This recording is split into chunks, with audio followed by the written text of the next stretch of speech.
Can I get you to introduce yourself, please? I'm Jane Kennedy and I'm the Police Commissioner for Merseyside. And how long have you held this position? I've been the Police Commissioner for around 6 years. I was elected first in 2012 and then re-elected in 2015. And I always promised myself that I would serve in this role, if elected, for 2 terms. And this is coming towards the end of my 2nd term, and it seems appropriate to me that I indicate that I am not going to be standing for re-election in May 2020. Ever since the role came about, people are still not sure what the role entails. Now, you were the very first one to be elected as well, weren't you? Yes. It is an unusual role. It's a bit of an American idea, and the Conservatives introduced it because they felt that the structure that we had before, which was a police authority, the Conservatives felt that that was not sufficiently robust, that it did not sufficiently hold chief constables, who are very powerful individuals who carry a huge amount of responsibility and public safety. The Conservatives felt that the oversight and governance of those powerful police chiefs needed to be improved. I didn't necessarily agree at the time that this was the way to do it. However, once a legislative change is made, one has to work with that, and I believed my experience in Northern Ireland as a Minister of State with responsibility for security and policing, a lot of the experience from that could properly be applied here in Merseyside, and I've tried to work with Merseyside Police and its chief constables in that vein. Now, you've seen a lot of changes to how policing has been implemented over your term. What do you think has been the most challenging? Is it the funding or what? I think without question it is the reduction in the number of people that are working for Merseyside Police. In 2010, when austerity really started to bite, Merseyside Police has lost since then approaching 2,000 people. Well over 1,600 fewer people working for Merseyside Police. That includes well over 1,000 fewer police officers. And that difference has been felt by ordinary members of the public who have acknowledged many times when I meet them that they feel as if they see police officers very rarely now in comparison to what they used to see. But also within the force itself, there is a greater sense of strain and a greater sense of being increasingly challenged by crime that has changed dramatically, and yet the numbers of police officers available to tackle that have reduced. So for me, those are probably, that's the biggest change. The fact that we have newer crime types, challenging criminal activity, serious violence on the increase, and yet we have fewer people to deal with it. Do you think social media has affected the way policing is, and how has it affected you in your job?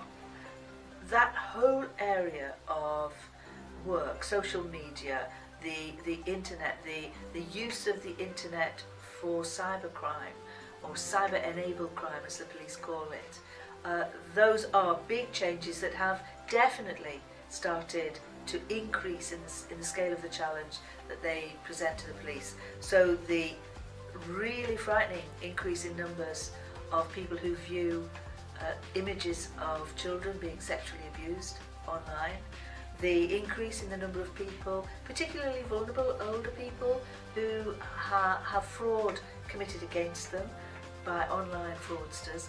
All of those areas of crime are increasing. They require a considerable amount of resource to tackle, and yet we have less of that resource available. I'm really pleased that this year we're beginning to see that change, and we are able to invest more in Merseyside Police this year, and hopefully start to turn the corner so that we, instead of reducing the number of officers, we can actually start to see the number of officers increase. And that is almost entirely down to the generosity of local people who have voted who have indicated that they would be willing to pay more in their council tax.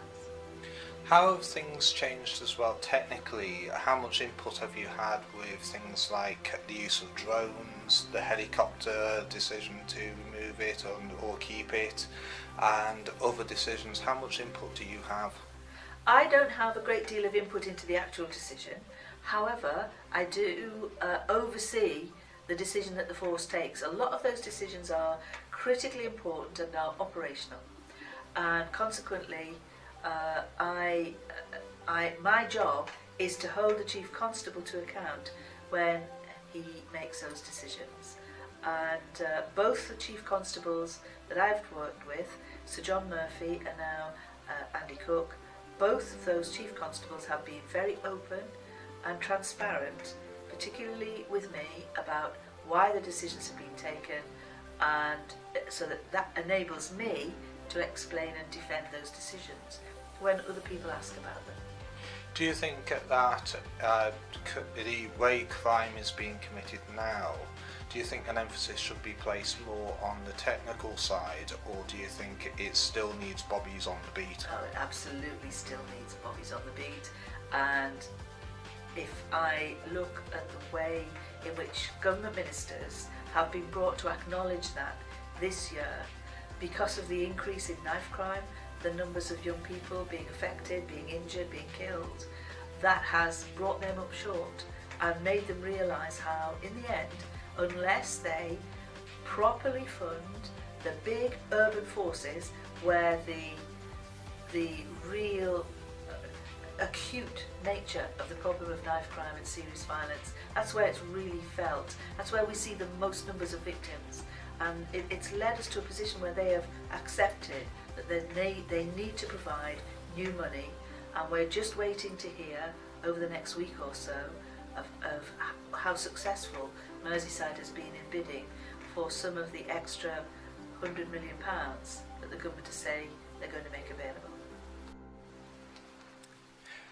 Now, another question that has been increasingly visible in the public eye is, how do you actually influence kids nowadays? Because there's this idea that kids cannot be controlled by the police. They're completely lawless, and how do you think that can be tackled by your next? Young people have really important decisions to make. Not only decisions about what subjects to study at school, but decisions about how they interact with other young people in a social setting, whether it be out on the streets or in nightclubs or in just general activity. And increasingly my concern has been that young people have been choosing to carry a knife with them in case they are confronted by somebody perhaps with a larger group of people, or who is bigger and stronger than they are, and who is threatening them, and therefore they take a knife to protect themselves. That's what they tell us. What I want to get it to is a situation where young people are more worried about being caught with a knife because of the consequences of that. Being prosecuted for carrying a weapon is a serious crime, and it brings with it serious outcomes for the young people. And I want young people to be more afraid of that than they are of being attacked by somebody with a knife. If we can get to that point, then young people will make that decision for themselves. Now, what we do is a range of things, and Merseyside Police often take the lead in this, but they, through the schools officers that work with local schools, through working with partners who take into schools examples of the consequences of serious violence. Merseyside Police works to reduce the occasions on which knife crime takes place, and to get young people to make the right decision. So here on Merseyside, I have been really clear that I believe the Chief's decision to maintain the use of stop and search, this power which police officers have, if they have reasonable grounds for suspicion, they can stop a citizen and search that citizen. And it can be quite controversial. In some parts of the country there has been a decrease in the number of times when police officers use that power. Here on Merseyside, police officers have been encouraged to do it. They've been encouraged, as long as it's done well, as long as an explanation is given to the citizen as to why the power is being used. And we also monitor the occasions when it happens, so we independently review occasions when stop and search is used. And the number of complaints we have on Merseyside is really low. But at the same time, we have fewer knife incidents. We haven't seen the significant increase that other force areas have had. We have seen an increase, but it hasn't been on the same scale as, for example, West Midlands Police, Birmingham, or the Metropolitan Police, which is the City of London and its region. So I'm happy to stand alongside the Chief Constable, and that's part of my role, to say I believe that the power of stop and search is used well and sensibly, and it is having an effect. And I hope that the funding that we are hoping we'll get will allow more stop and search to be used, that it will continue to be used well, and it will have the desired effect of making young people realise there's a greater chance of them being caught with a knife and therefore leave the knife at home. That's what we want them to do. In the likes of Southport, we've never had such high profile crimes as we have had recently, with a van raid on a jeweller's with a vehicle being set fire to on Lord Street, to mopeds being used. How do you think that has impacted on the local communities, and how would you tackle that from a point of view with fining people and also committing them to longer sentences or anything? Do you think the judicial sentences need looking at?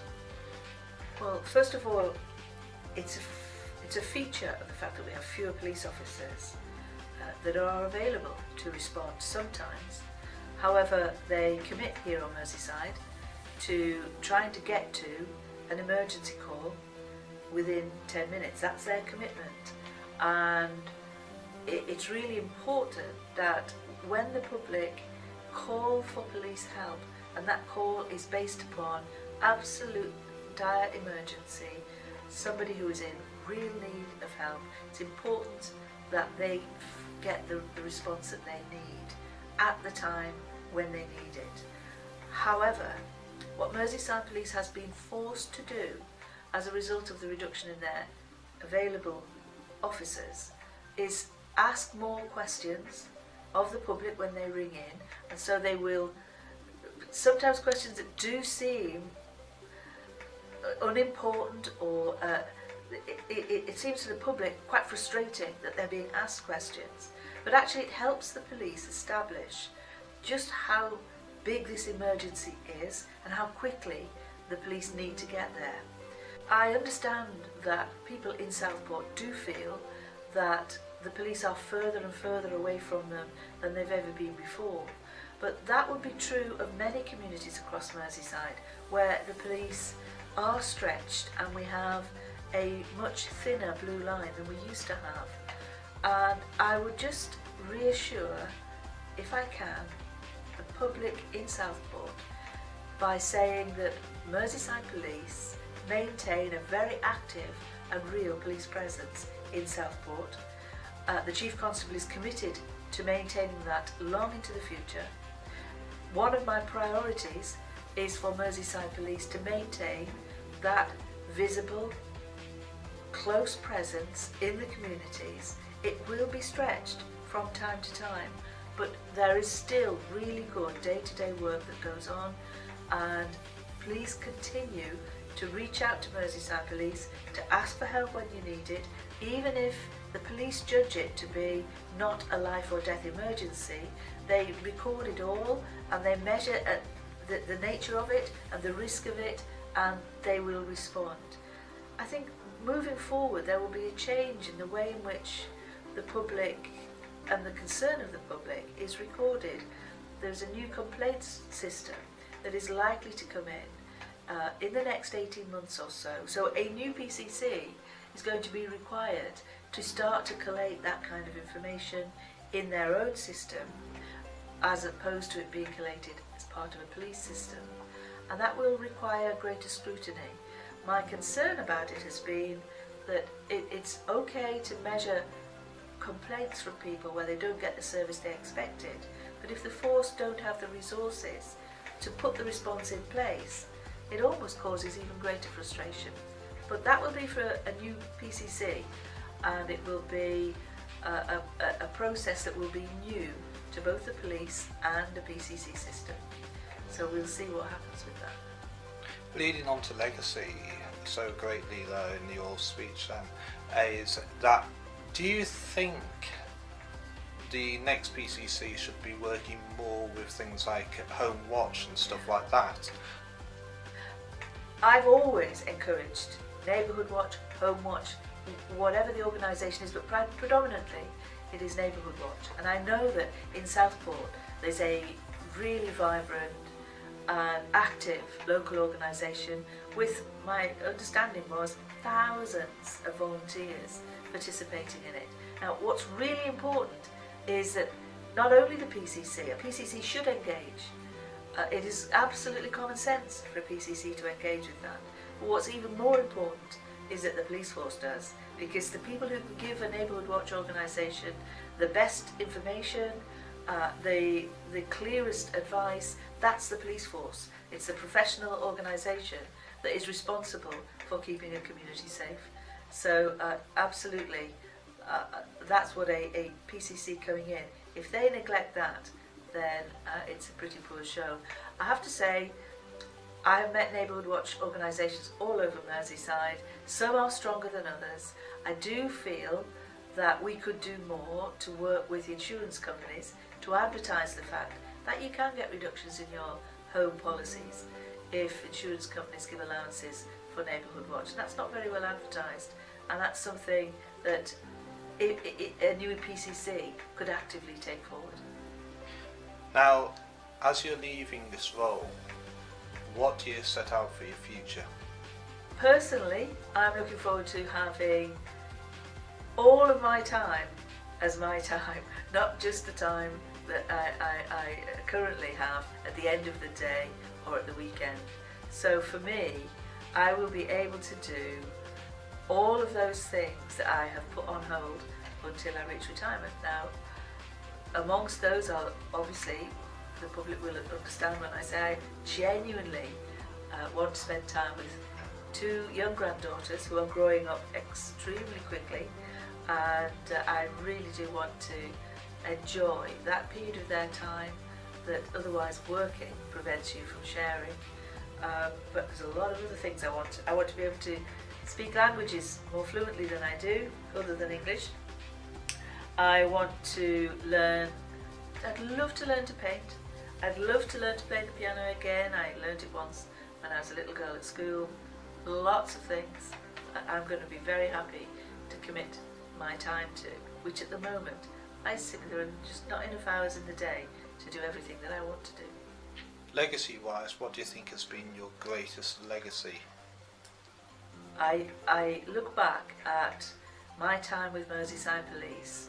I think the biggest change that I have been able to bring as a police commissioner has been the shift in the efficiency of the police buildings.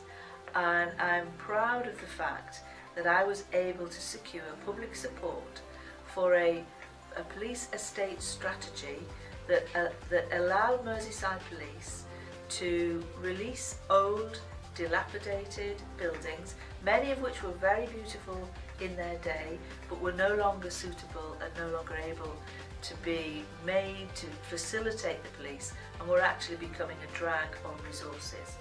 And we haven't simply withdrawn from communities, we are replacing old police stations with new ones. So we have a police station going into Ainsdale Station, which will allow Merseyside Police to dispose of the old Edwardian brick building that we currently own, but which is closed to the public, and the public feel as if they know that building is close to them, and instead we provide a modern, much smaller but much more effective facility on the station platform. And it's that approach that I'm proud of and wasn't able to be achieved by the police authority before me. Thank you and good luck with the future. Thank you very much indeed.